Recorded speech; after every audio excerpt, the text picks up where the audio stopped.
अब हम स्टार्ट करेंगे कैपिलरी इफ़ेक्ट को। कैपिलरी इफ़ेक्ट स्टार्ट करने से पहले हम पढ़ते हैं wetting and non wetting liquids.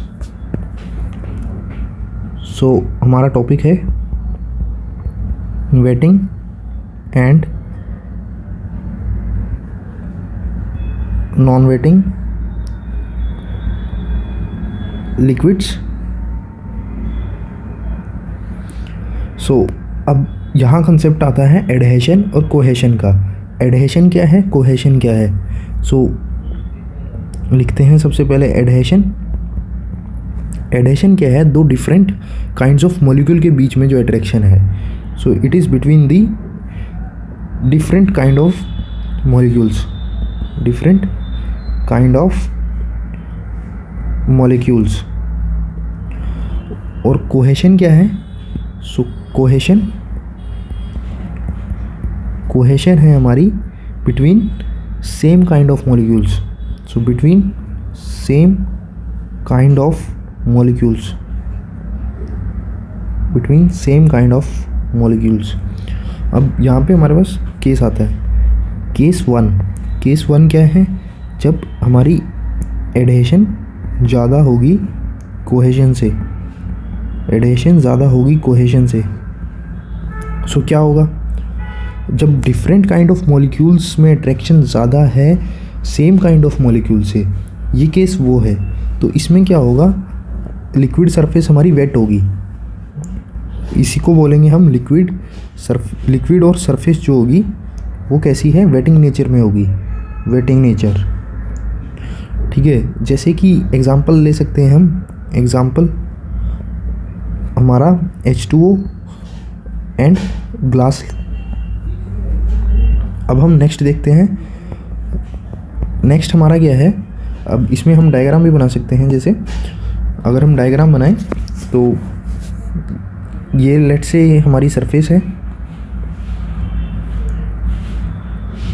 ये हमारी सरफेस है। सो इसमें हमारा ऊपर क्या है, ऊपर वाटर ड्रॉपलेट है। तो ये हमारी क्या है, वाटर ड्रॉपलेट है।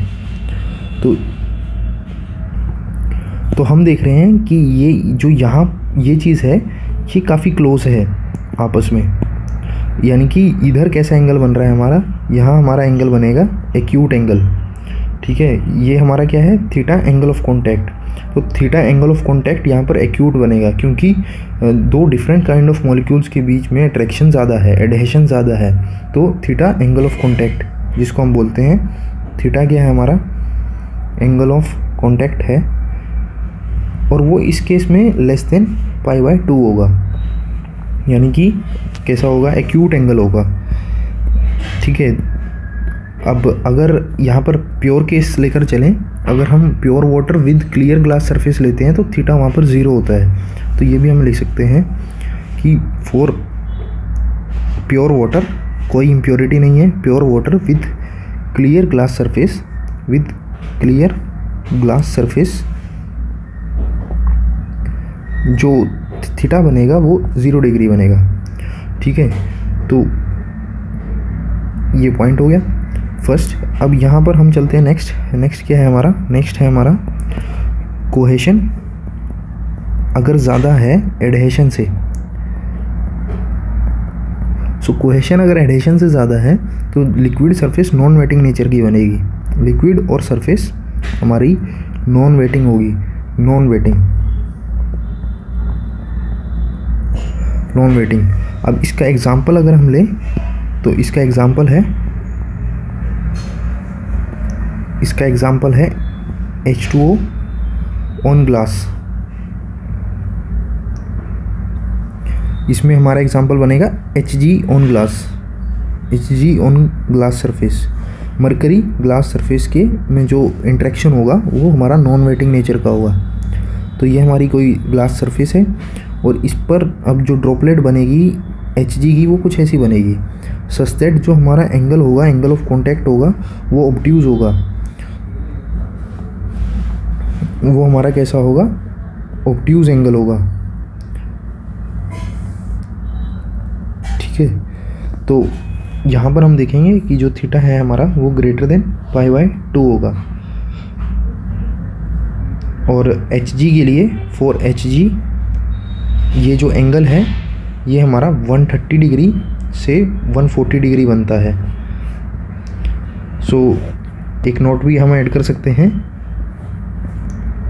कि जो थीटा है it must be passing through the liquid, means theta covers the liquid. Theta must be passing through the liquid. अब ये जो थीटा हम ले रहे हैं ये थीटा लिक्विड से पास करके बनना चाहिए। जैसे इसी केस में अगर हम देखते तो थीटा ये भी बन सकता था, बट यहाँ कोई लिक्विड नहीं है, पास नहीं कर रहा है ये एंगल, तो हमने ये वाला एंगल ही हम लेंगे theta. So it must be passing through the liquid. Through the liquid means theta covers the liquid. Theta angle हमारा ऐसा बनेगा कि वो लिक्विड को कवर करे, लिक्विड के अंदर हो वो, ना कि लिक्विड के बाहर।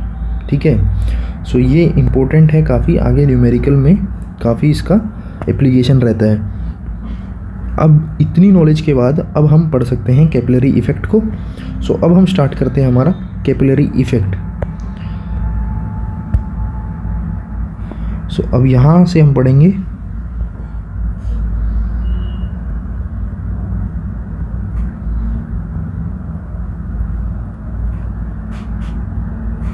Capillary effect.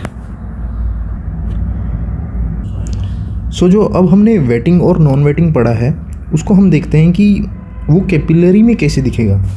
ठीक है, सो कैपिलरी क्या है? कैपिलरी एक हमारी स्मॉल डायाट्यूब है। तो ये हमारी कोई कैपिलरी है, इसको थोड़ा हम बड़ा दिखा रहे हैं, एंड इसमें हम ये हमारा यहाँ पर इस कैपिलरी को हमने डिप किया हुआ है वाटर में। ठीक है, तो ये हमने कुछ इसको वाटर में डिप किया हुआ है। वाटर में डिप किया हुआ है तो इसको ऐसे दिखा देते हैं।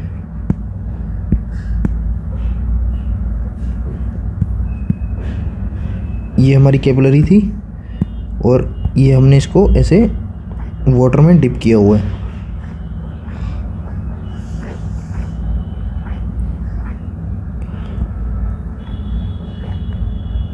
सो ऐसे अब इसी चीज़ को एक बार कॉपी कर लेते हैं इधर भी।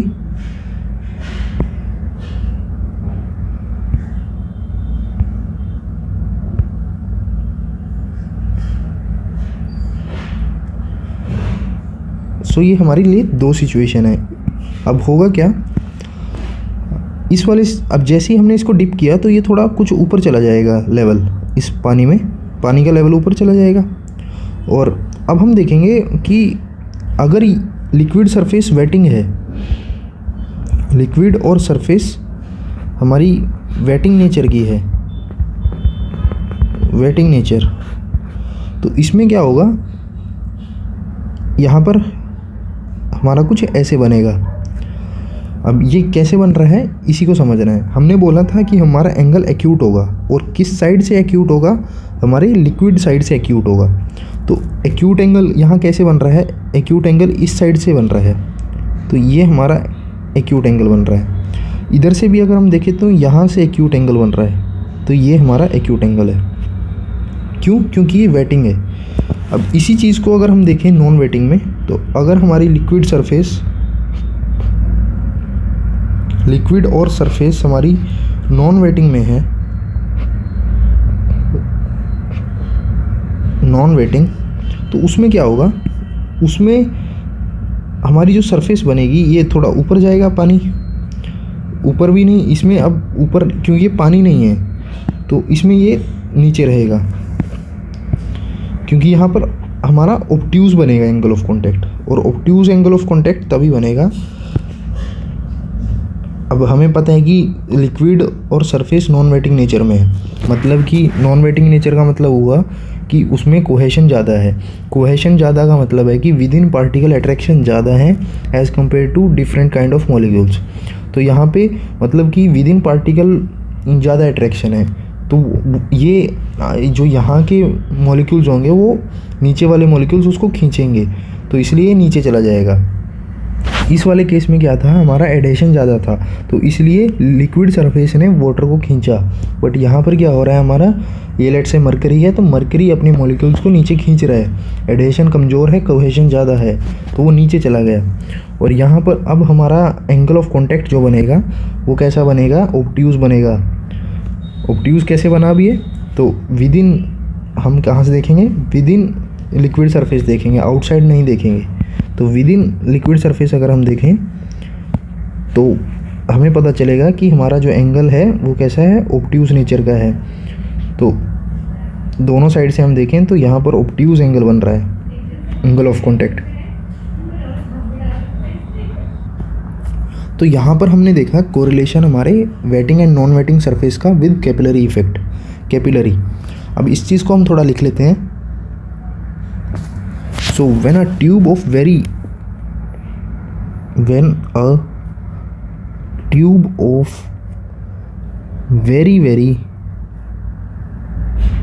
small diameter is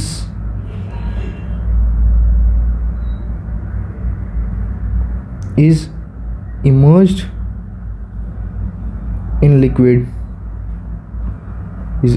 in liquid, then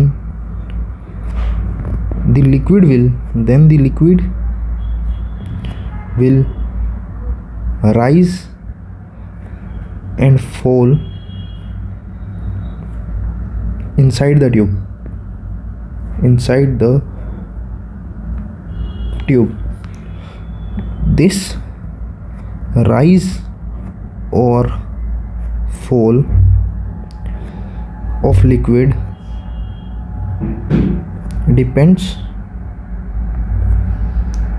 upon the wetting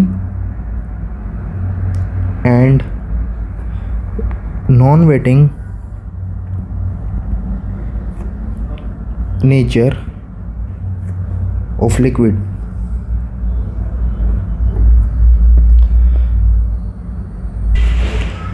With the tube surface. Now this phenomena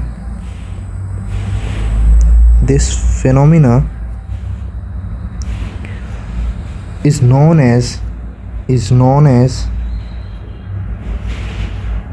capillary effect.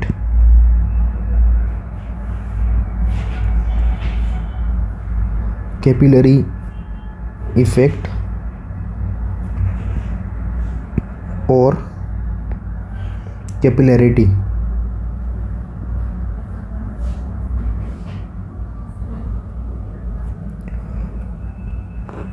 सो ये हमने लिखा डेफिनेशन जो हमने ऊपर अभी तक सीखा। अब हम इसका रिलेशन फाइंड करते हैं कि वो कितना हाइट उसकी राइज करेगी या कितना वो फॉल करेगा। उस रिलेशन को अब हम डिराइव करते हैं। सो ये है हमारी कैपिलरी ट्यूब।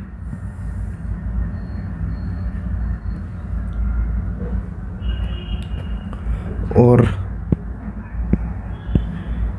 ये है हमारा कुछ ऐसे liquid.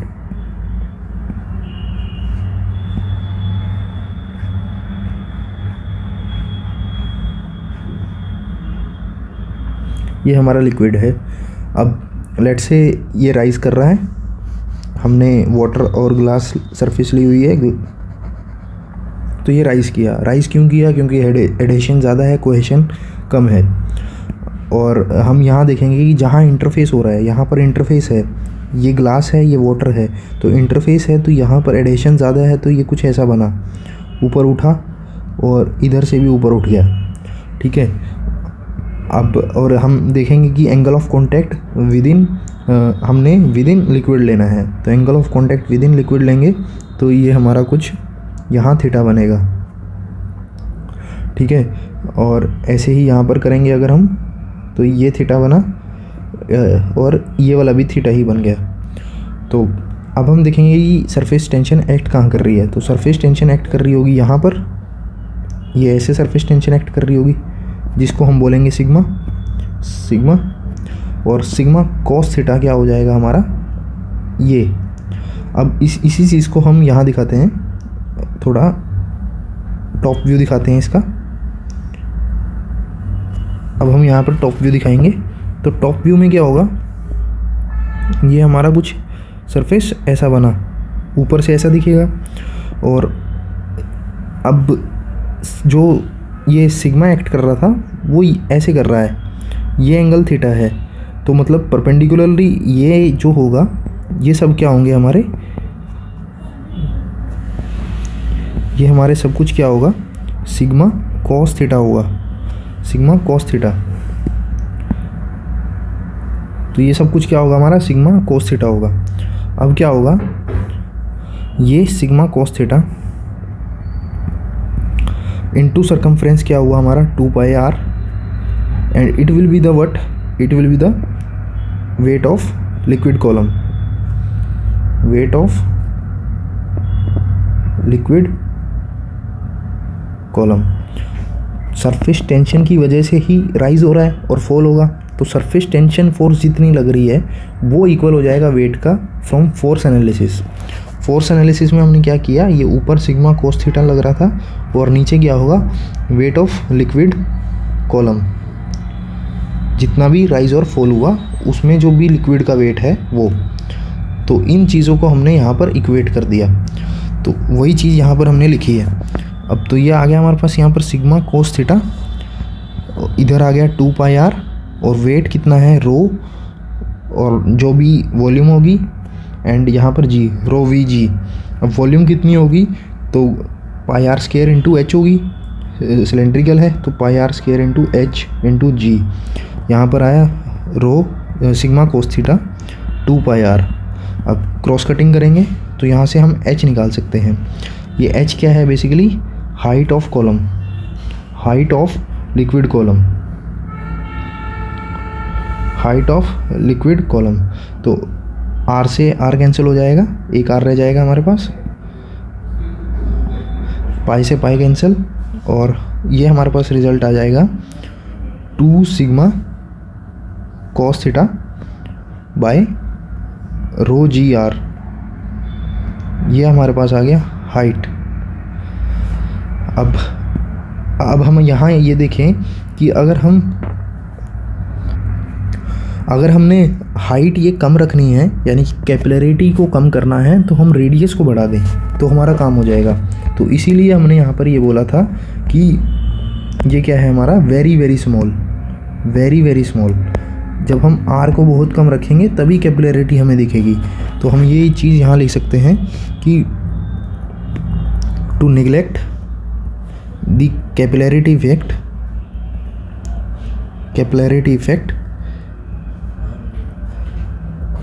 dia should be sufficiently large,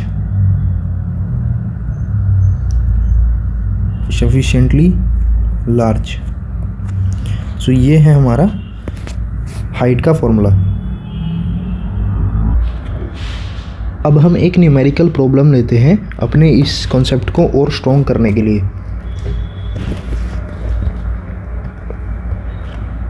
so numerical में अब हम क्या करेंगे, हम एक सिलेंडर, अभी क्या था हमने कैपिलरी ट्यूब सिलेंड्रिकल ली थी ना, अब हम होलो सिलेंड्रिकल लेके देखते हैं। मतलब कि कुछ ऐसा,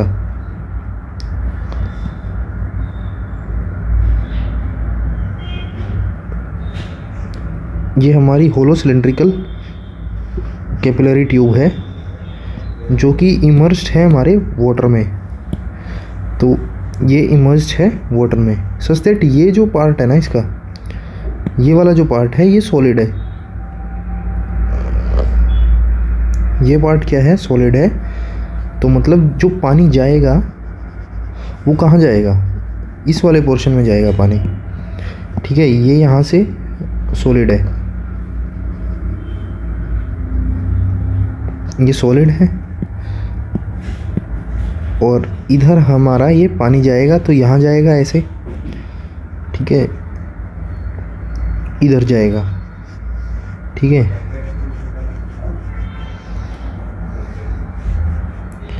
तो न्यूमेरिकल अब ये है कि अब हमने फाइंड करना है कि राइज कितना होगा, क्वेश्चन ये है। सो इसकी हमारी जो डेंसिटी है, ये रो डेंसिटी है इसकी। अब यहाँ पर क्या होगा, हमें ऐसी सरफेस मिलेगी और इधर भी हमें ऐसी सरफेस मिलेगी। ऑब्ट्यूज एंगल बन रहा होगा ऐसे करके थीटा, ठीक है। और जो सरफेस टेंशन लगेगी वो ऐसे लग रही है, बट हम क्योंकि हमने इक्वेट करना है, फोर्स एनालिसिस कर रही है, इक्विलिब्रियम में रखना है, तो हमें ये वर्टिकल लेनी पड़ेगी। तो वर्टिकल कितनी आएगी यहाँ पर? सो वर्टिकल अगर हम देखेंगे तो ये सिग्मा कोस थीटा आएगा और इधर से भी सिग्मा कोस थीटा आएगा, sigma cos theta, sigma cos theta, sigma cos theta.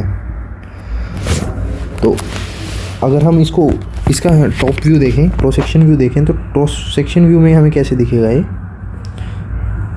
ये अंदर ये सॉलिड है। सो अब हम देखें तो इधर और इधर यानी कि दो सरफेस हैं, sigma cos theta and sigma cos theta. तो अब इनको इक्वेट करना पड़ेगा। तो सिग्मा कोस थीटा, अब रेडियस की बात करें तो ये वाला रेडियस R1 है और ये रेडियस R2 है। ये जो रेडियस है ये R2 है। तो हम वही कर सकते हैं यहाँ पर, sigma cos theta 2 pi R2 plus sigma cos theta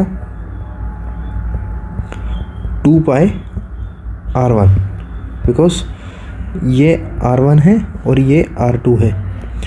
तो sigma cos theta 2 pi R2 plus sigma cos theta 2 pi R1 and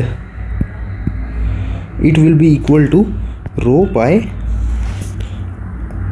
R2 minus R1, R2 square minus R1 square, pi R square into H and into G। So ये basically हमने क्या किया है, रो we जी किया है और V हमारा क्या है, पाई R स्क्वायर। R क्या है यहाँ पर, R2 square minus R1 square and then H। So pi R2 square minus R1 square into H। ये हमारा बेसिकली ये वाली वॉल्यूम, ये वॉल्यूम एंड ये वॉल्यूम ये हमने कंसिडर की है। तो अब इसको हम इक्वेट करेंगे। सो यहाँ से हमारे पास आएगा 2 pi sigma cos theta R2 plus R1 और इधर आया हमारे पास रो pi R2 plus R1 and R2 minus R1 and H G। ये और ये कैंसिल हो जाएगा, तो यहाँ से हम H फाइंड कर सकते हैं। ये आएगा 2 sigma cos theta rho G R2 minus R1। तो इस तरह से हमने राइज फाइंड कर लिया कि कितना होगा हमारे इस होलो कैपिलरी में।